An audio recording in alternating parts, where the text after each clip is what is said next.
All right. Thank you, Congresswoman DeGette. Next up, we have Brian Deese, who is no stranger to the international climate space. He served in the Obama administration and more recently as chair of the National Economic Council under President Biden. And he's been working on a new vision that he's here to tell us about. He's going to reserve a few minutes at the end of his keynote remarks for Q&A. So again, if you got that QR code or that webpage still on your phone, if you want to submit questions for Brian, do so via that QR code. Well, there it's back. So please join me in welcoming to the stage Brian Deese.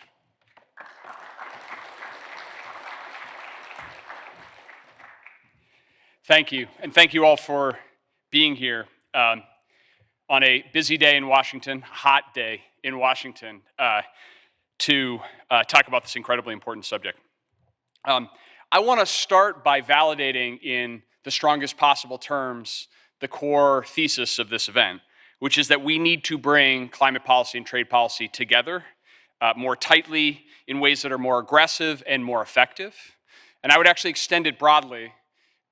In my last role in the White House, I was the director of the White House National Economic Council, the president's chief economic advisor, and I think we need to center clean energy policy more centrally at the core of our economic strategy as a country.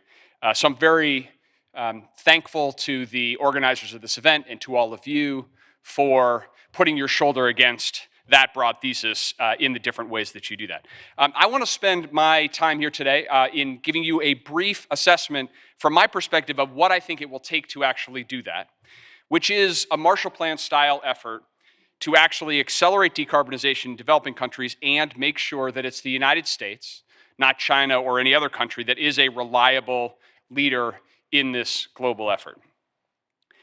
I am going to move really quickly through this. I want to touch on a bunch of things.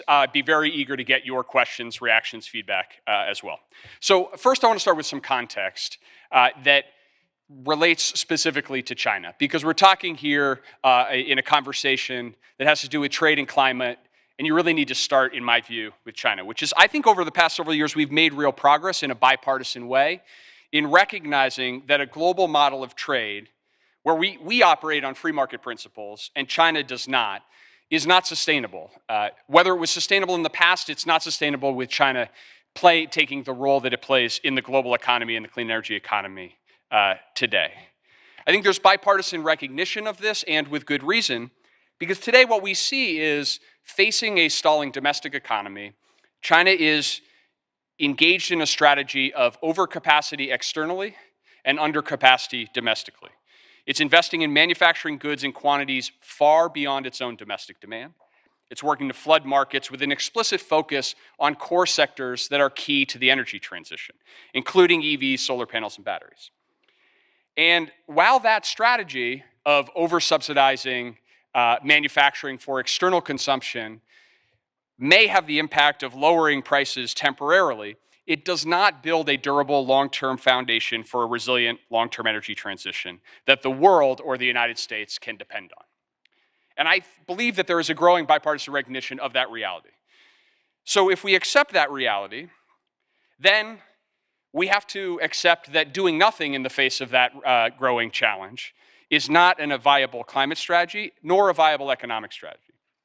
And at the same time, strategies that seek to decouple completely China from the global supply chains, or to end all imports, or take other extreme measures are unrealistic and unhelpful in actually solving the problem.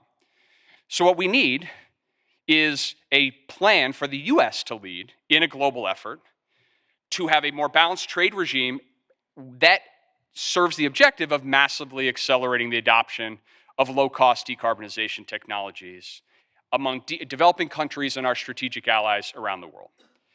So here's the good news. We in the United States right now are building the core components of this strategy. Thanks to the action of congressional leaders like Congresswoman DeGette and many who are here today, we passed multiple very important bipartisan bills in the main, the Bipartisan Infrastructure Law, and of course the Inflation Reduction Act. And we have seen these bills working at historic scale in the United States. Total investment in clean energy was up more than 70% in 2023 over 2021. And importantly, emerging climate technologies like carbon capture, nuclear, advanced geothermal are growing at historic rates, a tenfold increase in investment over a single year. We are driving innovation that can drive down costs at scale here in the United States. And those investments here have the potential to make a global dividend. In fact, the emission reduction potential from those lower cost technologies globally is 2 to 4 times what the emissions potential is just here in the United States alone. But the adoption of those technologies, the dispersion of those technologies globally is not self-executing. And it's not self-executing in a way that helps American innovators, American businesses, and American workers. So without government leadership, it is unlikely to happen at the scale or speed that we need. And in particular, as China increasingly pursues this overcapacity strategy to try to dominate supply chains, if the US doesn't get into the game, then they will increasingly be the only viable alternative. And that's why I think this moment requires an effort on the scale and on the strategic importance of the Marshall Plan in 1947. Now, there is no question that the analogy to the Marshall Plan is overused, particularly by policy people, a Marshall Plan for this, a Marshall Plan for that. But I think in this case, the history is very instructive.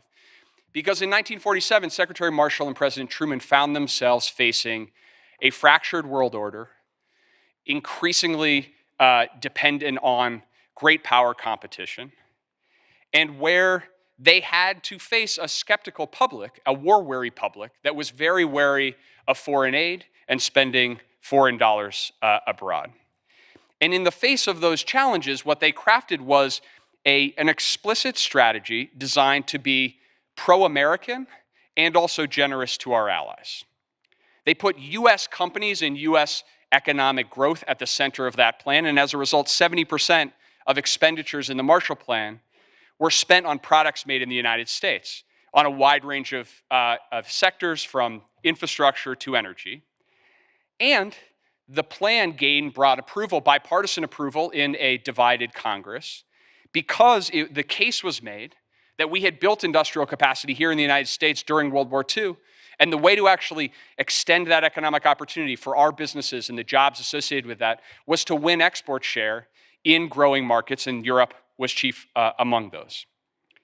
So today, we have an opportunity of a similar scale. Just like 1947, the world is undergoing a profound reshaping of global industry and supply chains. The post-Cold War era of integration of trade and politics and technology is giving way to fragmentation and competition.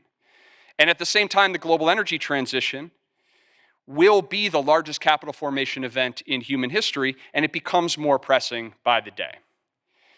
And so I believe that with a Marshall Plan style effort, we can actually massively accelerate the clean energy transition in emerging markets across the world, but do so in a way where American companies and American innovators are driving that transition, rather than watching from the outside, or even worse, stepping back and seeing China step into the breach in ways that are not consistent with our values. So what does that actually mean? What would it look like to actually put a Marshall Plan style emphasis behind this? Well, first, a critical step in this effort is to arrive at a more balanced trading regime. And that's why this convening is so important, and it should be based on a measured but strategic use of trade tools like tariffs in a more active and strategic way. We need smarter trade authorities, such as carbon-based border adjustment capabilities, which is why I am so glad to see the bipartisan conversation about moving that idea and that concept forward today. You guys are having lots of conversation with speakers about the policy designs of those issues, so I won't belabor them other than to say, I think we have a unique opportunity right now to harmonize and coordinate this approach, not only among developed countries, not only to deal with what Europe is already pursuing, what the UK is likely to pursue, but also to bring together a new global coalition that increasingly recognizes the unsustainable nature of China's export-driven strategy in this area. I think it's incredibly noteworthy that in just the last several months, countries from Brazil to Chile to India to Thailand, Turkey, and Vietnam have all announced that they are investigating or imposing trade remedies against Chinese overcapacity, including in key clean energy sectors. This creates an opportunity for the US to lead by building our own strategic trade tools like carbon border adjustments, and then work with those countries and those allies to create a more harmonized global approach.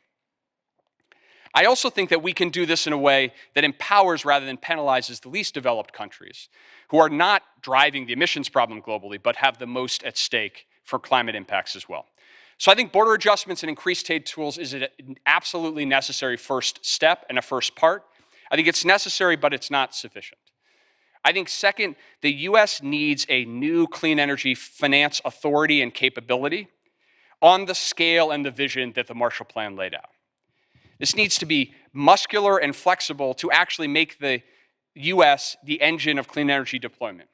Now, I've been in this field of climate finance for a long time, and one of the things that I have to acknowledge, even though it's hard to reflect as an American, is that the conversation in capitals across the world, particularly in Southeast Asia, Latin America, and other areas of the globe that are becoming increasingly strategically important to the US, is a conversation that goes along the lines of, when China shows up, they bring a checkbook, and when the US shows up, they bring a checklist.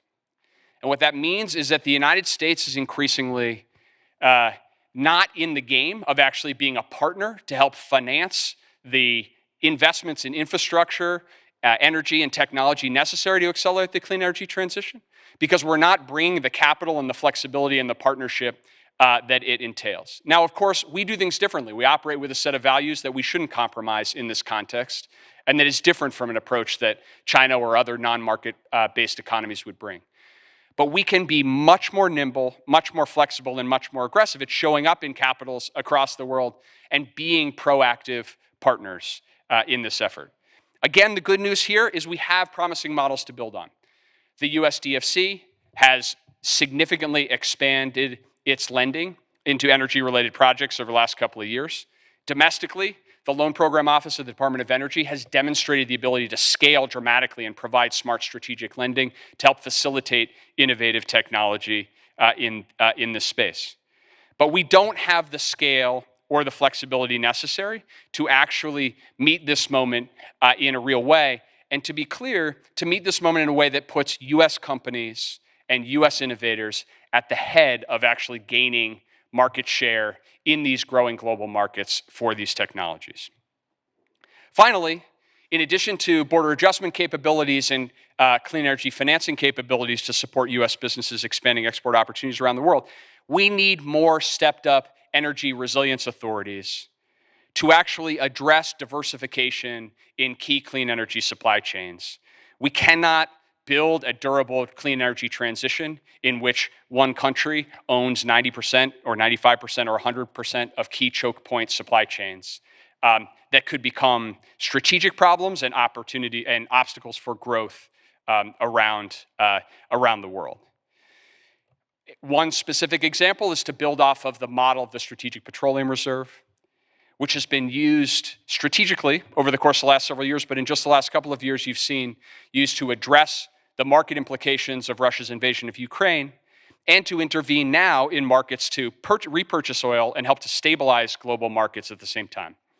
A smartly designed critical mineral reserves that includes physical reserves where feasible, but is focused on actually addressing the price stakes, the price spikes, and providing stability in these markets in a way that actually will create more diversification, is something that we should think carefully about as well. And there is bipartisan support emerging for these types of ideas, whether it's from the House Select Committee on the Chinese Communist Party. In the US, an increasing number of companies and firms calling for a more active and energetic tools for intervention. And also, we're seeing our allied countries abroad moving in this approach as well. In May, for example, Korea began to build a domestic lithium reserve at the national level. These are the kinds of initiatives that we want to be leading and building clubs and partnerships on around the world. So in sum, I think we have a historic opportunity today. We can build off of the success of American clean energy innovators, and we can do so in a way that helps to expand economic opportunity here at home and meet key strategic allies in a way that is generous and in our strategic and national interest as well. But to do so, we are going to have to summon the kind of scale and will that brought the Marshall Plan into existence almost, about 3/4 of a century ago. This, I believe, is the kind of approach that we can build the same type of coalitions around that we worked on, for example, in the infrastructure bill, that was bipartisan and practical and focused on what are going to be concrete, specific ways to help communities across the country.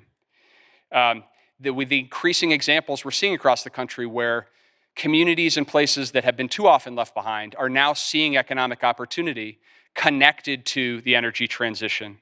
And how do we put them in the global game so they can benefit by being leaders in that effort as well?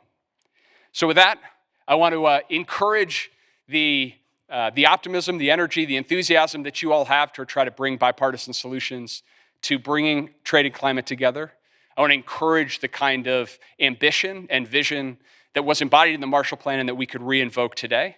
And to the degree that you've got them, or to the degree that we have time, I'm happy to take your questions as well. Thank you.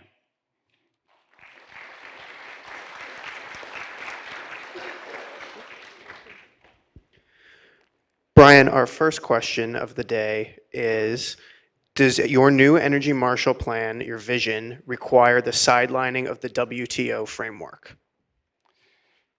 First of all, I would just say it's the odd voice of God questions is really fun. I was going to make somebody raise their hand and own that question, but it's a great question. So whoever asked it, they don't need to do that. What I believe that what it requires is for the United States to be prepared to lead and lead in a global coalition in a way that is not inconsistent with the letter of the WTO, but will require leading in advance of rather than sort of waiting for the WTO framework. The WTO framework has gotten too slow, too brittle, and if we have to operate solely within the way that the operating framework has come to pass, as opposed to the letter of the operating framework itself, then we're going to set ourselves back. So what it requires is global leadership and a willingness to build new global coalitions, not necessarily to fundamentally rewrite the core charter and the core visions embodied in the WTO, but will require significant WTO reform. And the last point I'll just make, just to reiterate a point I made, because for those of you who have not been in this space as long, it's incredibly notable. The idea that you have Brazil publicly challenging Chinese dumping of steel is new. You know, we used to operate with the BRICS, Brazil, Russia, India, China, who would operate as a bloc and would generally seek strategic alignment even on issues related to trade. And so I think that creates a new opportunity for the US to step in and lead. And that's going to require us leading with partners, with allies. And my hope is that the WTO can come along and can catch up. But if not, you might need more fundamental reform. Our second question of the day is, you mentioned that the US needs a new financial tool. Where would you imagine that tool would be held? Could it be possibly in modifying the DFC? Yeah, I think it's a good question, and it comes down to design details, of which there are many. What I would say is we need to have significantly greater scale and significantly greater flexibility in how we bring finance tools to the conversation when it comes to going to a place like Indonesia or Vietnam or Brazil and helping invest strategically in accelerating decarbonization in those markets. More flexibility in terms of actual financial tools, debt, equity, guarantees, risk insurance. We should be coming with a flexible toolkit that allows us to actually solve the problem most efficiently with the most efficient deployment of taxpayer dollars. More flexibility in terms of prioritizing US firms, US investment. If we're using US public capital to advance clean energy infrastructure projects in these jurisdictions, we should, I believe, be unapologetic about the idea that we're going to put US innovators, US firms, and US job creation at the head of that line.